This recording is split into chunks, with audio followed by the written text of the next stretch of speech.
Hello everyone, welcome to my channel. तो आज हम देखेंगे हम कैमटेशिया में एनिमेशन कैसे करवा सकते हैं। तो सबसे पहले अगर आपको किसी इमेज या वीडियो पे एनिमेशन लगानी है तो आप इसको यहाँ पे मीडिया बीन में इंपोर्ट कर लोगे। तो ये हमारा फर्स्ट जो यहाँ पे ये दिखाई दे रहा है ये मीडिया बीन है। जब आप इसको सिलेक्ट करके रखोगे तो आप यहाँ से राइट क्लिक करके आप इंपोर्ट कर सकते हो यहाँ से डायरेक्ट मीडिया, या फिर आप डायरेक्ट इस पर ड्रैग एंड ड्रॉप कर सकते हो अपनी इमेजेस या वीडियोस जो भी आपको एनिमेट करवाना है। तो यहाँ पे ये लाइब्रेरी है। तो लाइब्रेरी से भी आप जैसे कुछ अगर आप यहाँ से अगर आपको आइकन लेना है, तो यहाँ पे बिल्डिंग है, इसे आपको अगर कोई आइकन लेना है यहाँ से, फॉर एग्जांपल ये वाला आइकन लेना है जो मैंने यहाँ पे ड्रैग एंड ड्रॉप करके रख दिया, या फिर आप इसको टाइमलाइन पे भी रख सकते हो। तो ये टाइमलाइन पे अपने आप ही आ गया हुआ है यहाँ पे। इसके बाद हम जाएंगे एनिमेशन पे, और यहाँ पे एनिमेशन के दो ऑप्शन रहते हैं, एक तो ये जूम एंड पैन का है और एक सिंपल एनिमेशन का है। तो एनिमेशन में ये प्रीसेट्स रहते हैं, तो आपको डायरेक्ट ये प्रीसेट जैसे आप ड्रैग एंड ड्रॉप करोगे किसी भी इमेज के ऊपर। फर्स्ट ऑप्शन है कस्टम एनिमेशन का। तो कस्टम एनिमेशन में आप जिस भी टाइप की एनिमेशन अपनी मर्जी से इसमें करवा सकते हो, तो इसको हम बाद में देखेंगे। सबसे पहले हम इन वाली एनिमेशन का देखते हैं जहाँ पे ये फुल ओपेसिटी है। तो फुल ओपेसिटी में और ये ऑलरेडी पहले ही है, तो अगर आप इसको यहाँ पे फुल ओपेसिटी पे रखोगे तो इसमें कोई भी एनिमेशन नहीं लगेगी, क्योंकि इसकी ओपेसिटी कम या ज़्यादा नहीं हो रही, तो ये सिंपल इसमें काम नहीं करेगा। तो ओपेसिटी वाला भी हम यहाँ पे कस्टम एनिमेशन से सीख सकते हैं। उसके बाद ये है नो ओपेसिटी।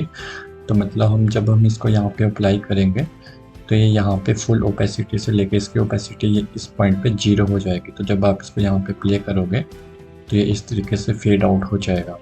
उसके बाद जैसे ये स्केल डाउन है, ये स्केल टू फिट है, तो ये जैसे स्केल डाउन पे ये जितने आपने स्केल इसकी रखी होगी, मान लो अगर आपने इसकी फुल स्केल रखी है तो ये जितने आपने स्केल रखी होगी ये उससे कम में स्केल कर जाएगा।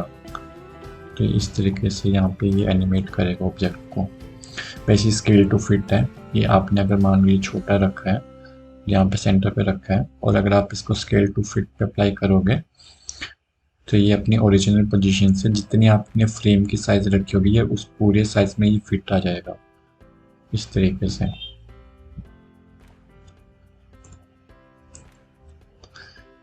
ये स्केल अप वाला है, ये स्मॉल फोकस, तो आप इनको अपनी तरीके से ट्राई कर सकते हो। लेकिन मेनली जो हम एनिमेशन यूज़ करते हैं हम यहाँ पे सिंपल कस्टम एनिमेशन से ही यूज़ करते हैं। तो इसके लिए मैं सबसे पहले यहाँ पे ये इमेज को भी यहाँ पे ड्रैग एंड ड्रॉप कर देता हूँ और इसको आइकन को इसके ऊपर लेके आता हूँ। और यहाँ पे जैसे आपने कोई इमेज ड्रैग एंड ड्रॉप की है, तो अगर आपको इसको पूरे फ्रेम पे लाना है तो आप यहाँ पे राइट क्लिक करोगे और इसको आप यहाँ पे स्केल टू फिट कर दोगे। और इसके बाद आप इसको, क्योंकि इसका एस्पेक्ट रेशियो थोड़ा अलग था, तो आप इसको फिर मैन्युअली भी यहाँ से ड्रैग मतलब स्ट्रेच कर सकते हो और यहाँ से इसको इस तरीके से नीचे ला सकते हो। यहाँ पे ये ऊपर 3 ऑप्शन आते हैं, एक सिलेक्ट का है, ये पेन का है। अगर आप इस पेन को सिलेक्ट करोगे तो आप अपने इस जो फ्रेम को है, जो आपको विंडो दिखाई देती है डिस्प्ले विंडो, तो आप इसको ऐसे ड्रैग कर सकते हो। और ये क्रॉप वाली, अगर आपको कोई चीज़ जैसे क्रॉप करनी है तो यहाँ से ये आपकी जो वीडियो होगी या फोटो होगी उसको इस तरीके से क्रॉप कर देगा। इसके बाद इस हाउस वाले को भी हम फिलहाल के लिए यहाँ पे डिलीट कर देते हैं। और अब हम जाते हैं एनिमेशन पे और जूम एंड पैन देख लेते हैं पहले। जैसे जूम एंड पैन में आपको किसी स्पेसिफिक इसके पोजीशन या स्पेसिफिक जगह पे फोकस करना है तो आप वो यहाँ से कर सकते हो इस तरीके से यहाँ पे। और मान लो इस पोजीशन में आपको चाहिए कि ये इस थोड़ा राइट साइड में ड्रैग करे, तो ये राइट साइड में इस तरीके से आप इसको ड्रैग करोगे। यहाँ पे नीचे जो की फ्रेम्स है ये अपने आप ऐड होते जा रहे हैं। और मान लो इस पोजीशन में आप चाहते हो कि ये इसको माउस पे फोकस करे ऐसे। इसके बाद थोड़ा सा और आगे ड्रैग करोगे तो आप चाहते हो कि इस पोजीशन में ये पूरा फिट आ जाए, मतलब अब हमें पूरी फोटो दिखाई दे, तो आप यहाँ पे स्केल टू फिट कर दोगे तो अपनी ओरिजिनल पोजीशन में आ जाएगा। और इसके बाद आगे जाके अब आप चाहते हो कि अब ये जो इमेज है ये थोड़ा जूम हो गया है, तो आप यहाँ पे क्लिक करके इसको यहाँ पे क्रॉप पे है तो इसको आप सिलेक्ट पे करोगे और इसको यहाँ से और इसको यहाँ से करके इसको नीचे की तरफ को मूव करोगे। तो अब आप जब इसको स्टार्टिंग से प्ले करोगे तो इस तरीके से एनिमेट करेगा। अब आपने जो यहाँ पे की फ्रेम्स लगाई हैं, आप इनको अपनी मर्जी से इनका जैसे ये जो टाइम ड्यूरेशन रहता है इसको इंक्रीज या डिक्रीज कर सकते हो अपने अकॉर्डिंग।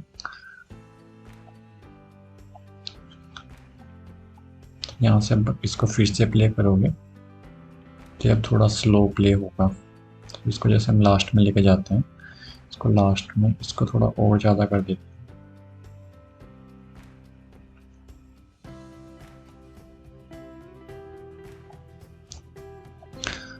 अब आप जिसे प्ले करोगे तब थोड़ा और स्लो प्ले होगा ये। तो अब इस तरीके से यहाँ पे जूम एंड पैन से आप इस पे एनिमेशन अप्लाई कर सकते हो।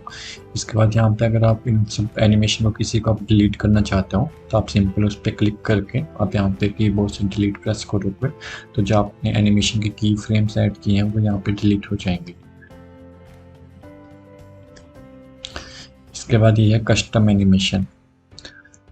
तो कस्टम एनिमेशन के लिए हम इसको यहाँ से डिलीट करते हैं और यहाँ पे एनोटेशन में जाके हम यहाँ पे लेंगे ब्लैक बैकग्राउंड और इसके बाद हम यहाँ पे लेते हैं ये स्टार ले लेते हैं।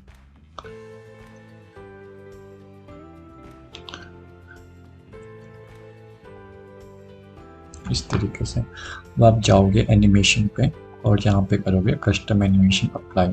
तो कस्टम एनिमेशन में आप इसकी काफ़ी चीज़ें जैसे इसकी पोजीशन होगी, इसकी रोटेशन होगी या इसको आपने स्केल करना है तो आप दोनों चीज़ें चेंज कर सकते हो। मान लो ये इसकी इनिशियल पोजीशन है तो इनिशियल पोजीशन में अगर आप इसकी पोजीशन अगर कहीं दूसरी जगह रखना चाहते हो, मान लो आपने इस जगह रखी है और अब आप चाहते हो कि इस वाली पोजीशन में पहुँच के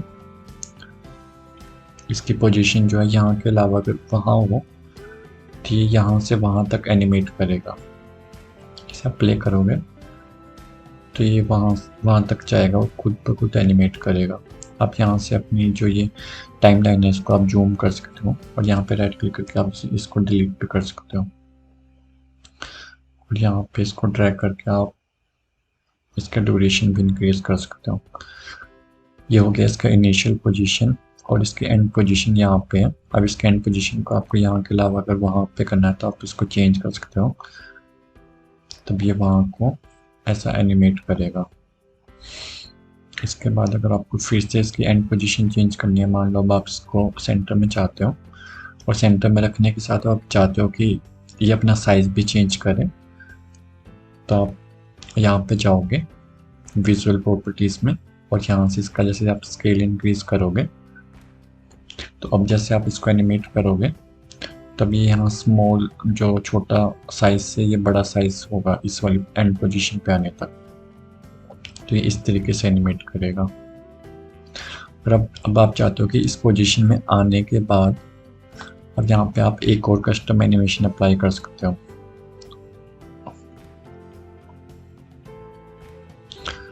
अब आप चाहते हो इस पोजीशन में आने के बाद और इतनी पोजीशन तक ये क्या करे, ये रोटेट करे। तो अब आप इस पे यहाँ पे रोटेशन अप्लाई कर सकते हो। जैसे मान लो आप चाहते हो ये पूरा राउंड करे तो आप यहाँ पे डायरेक्ट 360 डिग्री आप यहाँ पे टाइप कर सकते हो और एंटर कर सकते हो। तो अब आप देखोगे कि पहले यहाँ पे सेंटर में जाएगा और यहाँ पे रोटेट करेगा सेंटर में जाके। आप इसकी ड्यूरेशन यहाँ से कभी भी कम या ज़्यादा कर सकते हो। अगर आप ज़्यादा रखोगे तो ये थोड़ा स्लो रोटेट करेगा और जितना आपकी ड्यूरेशन कम होगी ये उतना फास्ट रोटेट होगा। जैसे अगर मैं एंड तक ले जाता हूँ तो ये बिल्कुल धीरे धीरे रोटेट करेगा।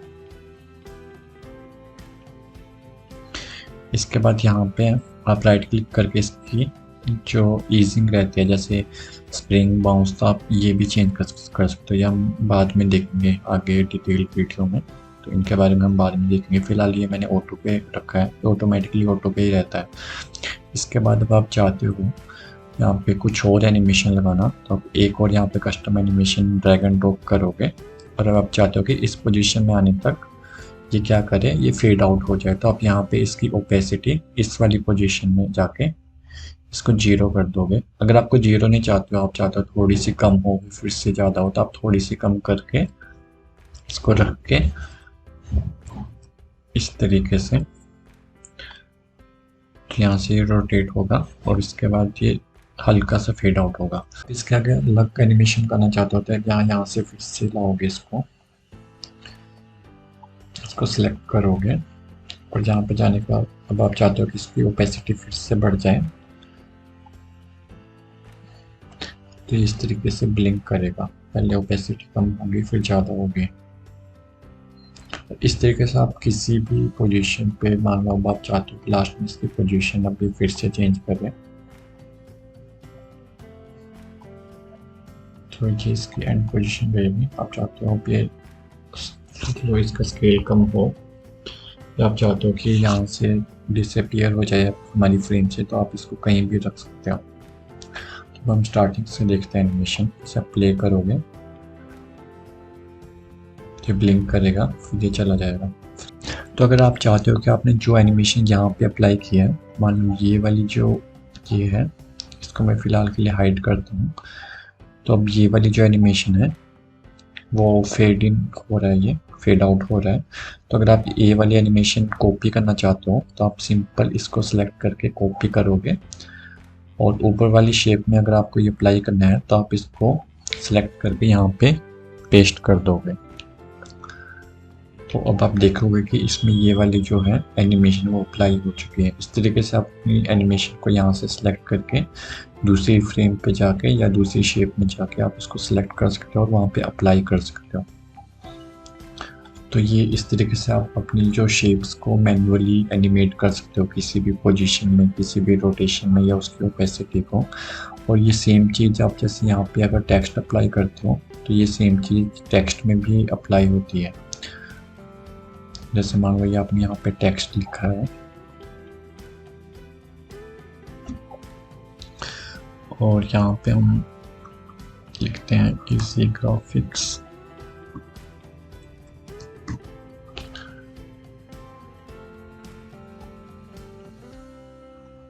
यहाँ पे सेंटर पे है जैसे। तो अब आप जाओगे एनिमेशन पे और यहाँ पे लगाओगे कस्टम एनिमेशन, और ये इसकी एंड पोजीशन पे आप चाहते हो कि ये इसका साइज इंक्रीज करे ऐसे, और इसके बाद फिर से कस्टम एनिमेशन, और आप चाहते हो कि ये यहाँ पे आने के बाद क्या हो, फेड आउट हो जाए। ठीक है, तो यहाँ पे जैसे ये जूम करेगा, यहाँ से प्ले करता हूँ मैं, तो ये साइज इंक्रीज करेगा और इसके बाद ये फेड आउट हो जाएगा। तो आप इस तरीके से किसी भी वीडियो पे भी आप ये एनिमेशन अप्लाई कर सकते हो, टेक्स्ट में भी कर सकते हो या किसी शेप में भी कर सकते हो, यहाँ से एनिमेशन ये कस्टम पे जाके। तो आज की वीडियो के लिए सिर्फ इतना ही, और ऐसी वीडियोस देखने के लिए चैनल को सब्सक्राइब कीजिए, वीडियो को लाइक एंड शेयर कीजिए। Thank you so much.